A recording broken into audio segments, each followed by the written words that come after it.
ሰላም ውድ ወንድሞቼና እህቶቼ እንዴት ናችሁልኝ? ዛሬ ደግሞ አብረን የምንካፈልበት ርዕስ እግዚአብሔር አይረሳህም በሚለው ርዕስ ነው የሚሆነው። ስለምታዳምጡኝ እጅግ አድርጌ አመሰግናለሁ ማለት ነው። አሁን በህይወትህ ውስጥ ዝም ብሎ የቆመ ነገር አለ። ትጸልያለህ ግን መልስ የለም። ትጠብቃለህ ግን የዘገየ ነው። ይህ ማንኛውም ሰው የሆኑ ራሳችንን የምንጠይቀው ወይም ፈጣሪያችንን የምንጠይቀው ጥያቄ ነው የሚሆነው። ዛሬ አንድ ነገር እነግርሃለሁ። እግዚአብሔር አይረሳህም። እግዚአብሔር ዝም ሲል ማለት እኮ አይሰራም ማለት አይደለም። አንዳንድ ጊዜ በዝምታ እየሰራ ነው። ያ ለእኛ መልስ ሊሆን ይችላል፣ ግን በጊዜ ደግሞ መልስ ሊሆን አይችልም። በመጽሐፍ ቅዱስ ውስጥ እንደምናውቀው መጽሐፍ ቅዱስ ብዙ ሰዎች የጠበቁት ጊዜ አለ።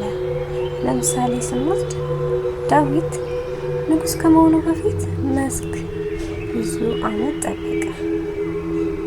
ዮሴፍ ከእስር ቤት በኋላ ከፍ አደረገው። ጊዜ ዘገየ መስሎ ቢታይ እግዚአብሔር አይረሳም ማለት ነው።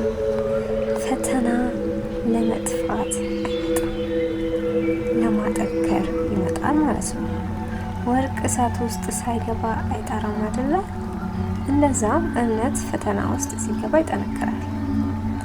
አሁን ያለ ችግር ምናልባት የሚመጣው ታላቅ በረከት እያዘጋጀ ሊሆን ይችላል። በጊዜ ወይ በሰዓቱ ግን እነዛ የሚል መልእክት ውስጣችን ሊሰማ አይችልም። ሰዎች ሊተው ይችላሉ፣ ጓደኞች ሊርቁ ይችላሉ፣ ገንዘብ ሊጠፋ ይችላል። ግን እግዚአብሔር አይተውም።